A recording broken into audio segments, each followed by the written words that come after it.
ఇవాళ అంటే సెప్టెంబర్ 26వ తారీఖు MiG-21 ఎయిర్ క్రాఫ్ట్స్ ఆఫీషియల్గా రిటైర్ అవుతున్నాయి.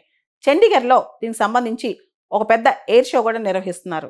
ఇక్కడ చండీగఢ్ ప్రత్యేకత ఏంటంటే 1963లో మొదటిసారి ఫస్ట్ స్క్వాడ్రన్ MiG-21 చండీగఢ్లోనే మనం ఇండక్ట్ చేసుకున్నాం. సో వాటికి సెండ్ ఆఫ్ కూడా చండీగఢ్లోంచే ఇస్తున్నాం. భారతదేశానికి 60 సంవత్సరాలకు పైగా సేవలు చేసిన MiG-21 ఎయిర్ క్రాఫ్ట్స్ ఇక రిటైర్ అయిపోతున్నాయి. 1963లో రష్యా మనకి MiG-21 ఎయిర్ క్రాఫ్ట్స్ అనేవి అప్పచెప్పింది. అప్పటి నుంచి కూడా పీక్ స్టేజ్కి వచ్చేసరికి దాదాపు 800కు పైగా MiG-21 ఎయిర్ క్రాఫ్ట్స్ మన దేశం దగ్గర ఉన్నాయి. మొదట్లో అవి ఫైటర్ ఎయిర్ క్రాఫ్ట్స్, నెమ్మదిగా వాటిని మనం ఇంటర్సెప్షన్ కోసం కూడా వాడుతున్నాం అనమాట.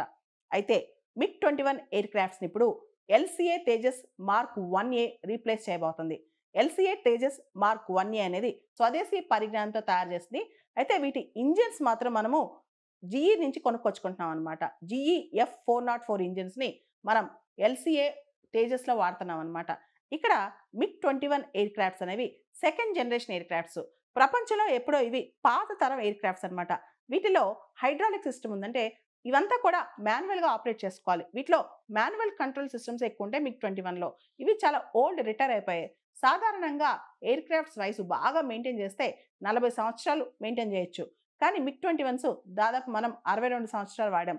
అదే మనం light combat air craft project కింద తేజస్ మార్క్ 1Aలో చూస్తే కనుక మనం కంప్లీట్గా ఇంజిన్ కానీ ఆపరేషన్ సిస్టమ్స్ కానీ చాలా మోడర్న్గా ఉంటాయి అన్నమాట. ఇట్లా ప్రత్యేకంగా ఫ్లై బై వైర్ సిస్టమ్ అనేది, అంటే డిజిటల్ ఫ్లై బై వైర్, అంటే దాదాపు అన్ని ఆటోమేటిక్ సిస్టమ్స్ అనమాట. సో MiG-21 అనేది మనం పాత తరం సెకండ్ జనరేషన్ ఎయిర్ క్రాఫ్ట్ అయితే తేజస్ మార్క్ 1A అనేది 4.5 జనరేషన్ అనుకోవచ్చు. అండ్ వీటి సిస్టమ్స్ కూడా, ఆపరేషన్ సిస్టమ్స్ కూడా పూర్తి స్థాయిలో తేడా ఉంటుంది. అండ్ MiG-21 అనేది 1963లో ఇండక్ట్ అయింది. తేజస్ మార్క్ 1A అనేది 2016లో ఇండక్ట్ అయిందనమాట. అండ్ MiG-21 అనేది దీన్ని బైసన్ అని కూడా పిలుస్తాం మనం. అది సోవియట్ యూనియన్ నుంచి మనం కొనుక్కొచ్చుకున్నాం. అదే తేజస్ మార్క్ 1A అనేది స్వదేశీయంగా తయారు చేసుకుంది మన హిందుస్థాన్ ఏరోనాటిక్స్ లిమిటెడ్ వాళ్ళు తయారు చేశారనమాట. అండ్ తేజస్ ఎయిర్ క్రాఫ్ట్ యొక్క ఇంజిన్ GE F404 ఇంజిన్ అనమాట. రెండు కూడా MiG-21 మరియు LCA తేజస్ మార్క్ 1A ఈ రెండు కూడా single engine జెట్సే.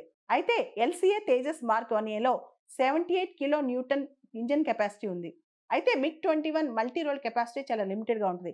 LCA Tejas mark 1A capacity మాత్రం air to air, air to ground, true multi role capacity play చేయగలదు. అండ్ MiG-21 మెయింటెనెన్స్ చాలా ఎక్కువ అండ్ లో అవైలబిలిటీ అనమాట. LCA మనం సొంతంగా తయారు చేసుకుంటున్నాం కాబట్టి చాలా ఎక్కువ అవైలబిలిటీ పెట్టుకోవచ్చు భవిష్యత్తులో, ఇప్పుడైతే లో అవైలబిలిటీ కానీ. అండ్ సేఫ్టీ, దాదాపు MiG-21 500 క్రాషెస్ అయినాయి, 170కి పైగా పైలట్స్ చనిపోయారు. MiG-21ని విడో మేకర్స్, ఫ్లయింగ్ కాఫిన్స్ అని పిలుస్తారు. MiG-21 చాలా యాక్సిడెంట్స్ అయిపోయినాయి అనమాట. మనం దాన్ని ఎక్కువ కాలం కూడా యూజ్ చేసాం, అంతకాలం చేయకూడదు. ఎందుకంటే మనం ఇండిజినస్గా తయారు చేసుకున్న లైట్ కంబాట్ ఎయిర్ క్రాఫ్ట్స్ ఇంకా రెడీ కాలేదు కాబట్టి. ఇప్పుడు LCA తేజస్లో అన్ని యాక్సిడెంట్స్ కావు అని చెప్పి ఆశిద్దాం.